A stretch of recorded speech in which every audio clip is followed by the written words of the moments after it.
Mukyabagala abalungi ab'ekumi na kusenga Faith 256 mbaaniriza ati nate olunaku olwaleero. Olunaku olwaleero tugenda kutunuulira enfuli entuufu, enfuli ennungi bazisika batya, zifaanana zitya, ekigero ekituufu ky'olina okusika nga ggwe omukyala.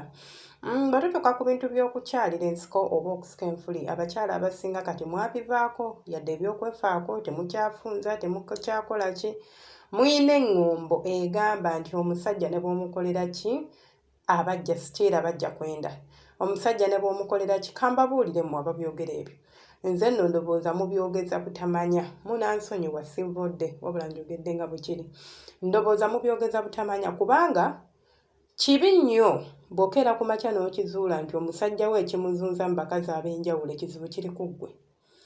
Nga bw'atuula mu banne oba nga bw'atuula ne ssengaawo, kati njagala nkubuulire, mutudde osenga omusajja ayenda, mutudde ne ssenga mu lukiiko, omusajja n'agamba ssenga, njagala nkubuulire ekintu kino, omukazi oyo omulaba mukalu nga bw'olaba olwazi. Senga omukazi oyo omulaba teyasika nfuli emma n'ennyogoga, senga omukazi oyo omulaba mukyafu, nze atuuka okugenda okunjijulira emmere ŋŋamba okumuwaako mu kisenge. Bannaye ng'akafuso akamuvaamu tosobola kulya ne bw'oba ggwe. Nga bye bintu bbaawo by'ayogera ng'abigamba ssengaawo, nga ze nsonga zaawa. Lwaki ayenda? Abasajja tebalinga ffe, ate olaba nga n'abakazi naffe twatabuka tetulinza kubeererawo awo mwaka ku mwaka ng'oli awo. Okitegeera? Buli omusajja bw'abeera nga ye afuna omulimu naye nga takkuta, nga mu kisenge tekimusanyusa, ajja kunoonya ewa n'amusanyusa. Ayende kw'ono ayende ne kw'oli, naye ng'obuzibu buvudde ku ggwe gw'otandika okugamba bannange senga, omusajja ayenda, omusajja. Omusajja ayenda kubanga totuukiridde. Fuba okulaba ng'otuukirira, gwe kola ogugwo, oleka kugamba nti abasajja ne wobakolera ki bannange senga, abasajja bonna be bamu, abasajja bayenda. N'otuuka nga gwe by'okwefaako wabivaako, nze senga sijja kuyitamu obwo bulumi. Enfuli nammwe abalina enjogera egamba nti enfuli zaakona nze zange zaakona, enfuli tezikona. Enfuli zikonako nga tolina ddagala, naye bw'oba olina eddagala ettuufu erisika enfuli tezisobola kukona. Ku myaka gy'oliko 45, 30, 28, 25 okyasobola ddala okusika enfuli. Ate kati n'enfuna ekizibu, waliwo mmwe abazisisa effujjo. N'ozisika mbu simanya mulanga miguwa. N'obusika bwonna ne bubeera okwo nga bwonna bulabika bubi, bulinga buwuzi. Enfuli entuufu basika inchi 2. Inchi 2 luba lugalo lwo. Lwolaba olwa wakati lw'obala nti ebiyungo by'engalo biri kimu, 2, 3, ŋŋamba finger olugalo. Bw'obala nti kamu, 2, zezo ng'obala okuva eno ku tipu, 1, 2, ezo ze bayita inchi 2. Era ekyo kye tuyita enfuli. Oba osobola okupima akagalo kwa kannasu ng'olusise bw'oti, lubeera lukola akagalo kwa kannasu. Eyo ye size entuufu. Naye osanga omwana ng'alina enfuli zonna mpanvu, zonna tezitegeerekeka, yasika buguwaguwa.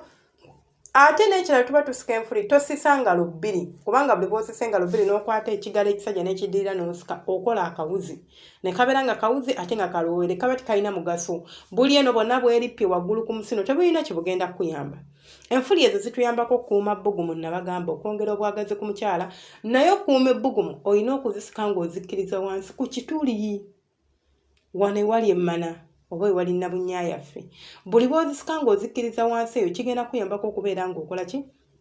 Ng'okuuma ebbugumu wansi. Naye kaakati oba ozisise nga buwanvu bwe buti nga n'eri wansi tebuliiyo, buba bukugasa ki? Ze bayita ez'ekigaaga, ze enfuli ennungi. Enfuli sayizi yazo entuufu bw'oyimirira bw'oti, ng'oyimiridde mu ndabirwamu oba obulaba nga bulengejja, buyitamu katini si zino ebirengejja byonna biriwo. Ezo si nfuli munansonyiwa. Ebyo musika byammwe oba nkiyite ki? Simanyi. Musika miguwa, ndowooza ngiyita miguwa. Ezo si nfuli. Enfuli entuufu si zino ze tusika. Obufuli bulina okubeerako nga bulungi, era gw'alina ezo ezaava dda ku mulamwa zireke toddamu ziteekako mukono gwo. Zeesonyiwe zijja kuddayo mpolampola Kristo kendeezeeko kubanga gy'okoma okuzeesonyiwa zibeera zikendeera. Then naffe abantu abakulu abasika enfuli ogenda n'ogaa senga nsika enfuli naye teziva mu kifo. Ennyama eyaffe eba nkalu. Tolinza gigeraageranya ku ya mwana muto. So bw'oba ogenda kusika enfuli nja kusaba ofune amazzi agabuguma. Si nnyo eyo wansi atteekayo mazzi gookya. Just lukewarm water nga tegannyogoga ogende otawaaze. nga galimu ekibuguumirize kitini ng'amazzi g'onaaba ku mubiri gwagabuguma otawaaze. Okutawaza kuno okuyambako ennyama eyo okuta naye tabeera sitiifu ng'osika. Kati then n'omala n'ofuna eddagala lyaffe n'ositama bulungi nnyo n'osika. Nabagamba oba si kyotuula nayo enfuli ozisika n'engalo 3. Kangambe ozikozesa engalo 3. Nti bw'okwata ekigalo ekisajja n'okwata ne kino kigenda kuyambako okukwata surface nga nnene ng'osika. Oba si kyo nabagamba osobola okugatta engalo zo 2 n'oyingizaamu nga bw'osika n'oyingizaamu nga bw'osika. Kikuyambako okubeera ng'osika enfuli eno nga ngazi ng'okola ekigaaga n'okkirira wansi. Tosika nnyo mpanvu zitiisa kwegamba nammwe mukisussa. Kaakati mwabakyawoza nti nze omusajja ne bamusesenga esijja sikanfuli. Nabagamba naye kirala enfuli ezo tuzisikira basajja. Tuzisikira naffe tuzeesikira kuba zituyambako. Emmana eyo weeba ebuguma omusajja bw'aba akuzina onyumirwa. Naye omusajja bw'aba akuzina kutuusa mukolo tolina kyogenda nyumirwa kubanga naye aba atuusa mukolo. N'ekirala waliwo abakyala twakula like tuli different wansi eyo. Waliwo abakyala abalina amatama nga gaawera ng'emmana kituufu eriko essavu. Nga kiriya wali wonna. Kati gw'alina ettama ate togenda kupima nga nze atalina ttama. Gw'ogenda kwongeramuko inches kubanga alina ettama lino ligenda ne lirya oba ne lirikka enfuli ne zibuliramu munda n'obeera nga atalina. Kati gw'ojja kwongeramuko katini. N'obuzibu obulala obw'okuba mbagamba engalo zino okuzipimisa. Tuyina engalo ezitankanankana. Waliwo abantu abalina ebigalo ebimpi. Ng'olugalo lwange oba finga yange empanvu gye mbala nti inchi nga gwe towezaawo inchi ewuwo. Naawe era ogenda kukola ekintu kyekimu. Mbagambye osobola okuyimirira mu ndabirwamu n'oyimirira n'ogatta amagulu oba n'oyawuzaamu katini oba obulaba obufuli bwo nga bukola ki nga bulengejja wansi. Awo osobola okumanyira nti kendiko kaki katuufu. Oyongezaamuko ku size. Kate waliwo n'abalala nga balina engalo empanvu finga. Njogera ku lugalo luno olugalo so omukono obula olugalo ng'olina engalo empanvu. Kaakati ate eno ojja n'oweesanga nga wansi tolinayo yadde kye tuyita ettama. Nga emmana kyekyo eri awo tekuliko yadde ettama. Kati ate gwe bw'ozisika ne zibeera nga ate zigenda kubeera ate empanvu zibeere okwo zibeere ng'ezitategeerekeka. Weepimire ekigero.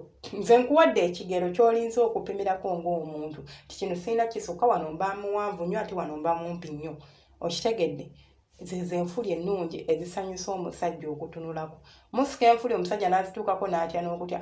Abasajja baagala enfuli. Weewaawo nzikiriza nti ate abasajja bangi tebamanyi mugaso gwazo, tebamanyi kyazikozesa, tebamanyi balaba ndabe era ne zimusanyusa nga azirabye. Bannange yasika. Nange yasika naye nga tamanyi kyazikozesa. Naye nabasuubiza anytime soon tugenda kuba twogera ku ngeri gye tukwatamu enfuli.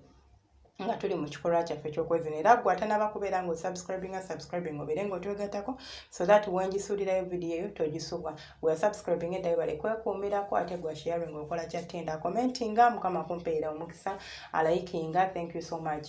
Oba olina ekibuuzo kyo kyoyagala okumbuuza osobola okkinteera mu comment section. Olina kyoyongerako kyowabula comment section eri empty oba eri open. Teekawo comment yo nja kubeera nga ntwala akadde kange nga ngiyisaamu amaaso. Ayagala okumbuuza ekintu kyonna kyonna private lonsanga ku +256 785 40 28 16. Ennamba eyo bw'ojja mu inbox yange don't expect a reply in 1 minute. Ndwawoko okuddamu naye mmala n'enziramu. N'ekyokubiri bannange mujja with consultation. Saagala muntu ajja ngamba senga asimanya njagala tukole bino. I'm not that kind of a person. Bana enkoye messages wazito mu inbox yange. Mpozi nga mwagala nneme kuddamu kugaba nnamba. Eyo nnamba njigaba for consultation. Olina ekibuuzo kyo tosobola kiteeka wano ku mukutu kiri private gyamu mu inbox ngambe senga munnange. Mbadde neebuuzaako ku kibuuzo bwe kiti ne bwe kiti. Bwema kiinako obumanyirivu nja kugamba. Mba sikiinako era nja kugamba munnange ekyo sikiinako obumanyirivu sikitegedde kuba sikimanyi. Mubeere bulungi omukama abankuumire.